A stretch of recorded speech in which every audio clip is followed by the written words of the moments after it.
Bonjour à tous, bienvenue, on est ravis de vous accueillir pour cette nouvelle chronique de Savra ou bien pour mieux connaître nos voisins suisses avec Jean-François Besson, bonjour. Bonjour Jessica. Et allez, viens boire un petit coup à la maison, on va boire de l'eau, aujourd'hui on va boire un petit coup, mais bon voilà c'est de l'eau, qu'est-ce que vous voulez, hein, forcément t'aurais pu faire un petit coup de, je sais pas, non Génépi non c'est pas la Suisse. Non, hein. non, Jessica, Mais de l'eau. on va parler d'eau ce matin. Mais c'est bien aussi.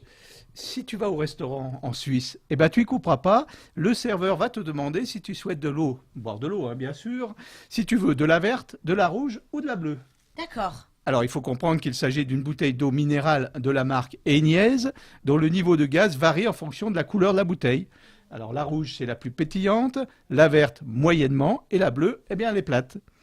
L'histoire de l'eau d'Agnès a démarré en 1905 avec la création de la Société des bains et eau d'Agnès. Et cette année-là, l'entreprise lance la première installation d'embouteillage du pays. Alors les premières années, les bouteilles sont vendues en pharmacie. Et oui, l'eau minérale pétillante est alors considérée un peu partout, d'ailleurs dans le monde, comme un remède. Mais très vite, dès 1928, la marque s'étend sur toute la Suisse et elle devient l'eau minérale la plus appréciée des Helvètes. Et ça dure encore aujourd'hui. Et est-ce qu'on peut facilement faire le parallèle avec sa voisine, l'eau d'Évian ? Bah, tu crois pas si bien dire. Après la guerre, Henri Pahud, le big boss des eaux d'Agnès, s'intéresse à la concurrence et repère une petite marque française innovante, Évian.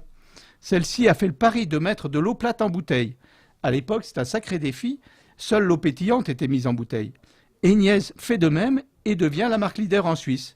Depuis, évidemment, elle a diversifié sa production avec des eaux parfumées, de la limonade, la romanette et d'autres produits. Et en 2007, la marque est rachetée par Nestlé. Et avec ce rachat, le groupe Nestlé devient le plus grand producteur d'eau minérale du monde. Devant qui ? Devant Danone et les eaux d'Évian. J'ai envie de vous dire santé. Ben, on peut quand même avec de l'eau. Hein. Bon, ça se fait pas trop, mais en tout cas, merci Jean-François. On a encore appris quelque chose. Santé, bonheur. Santé, bonheur et bonne journée à tous.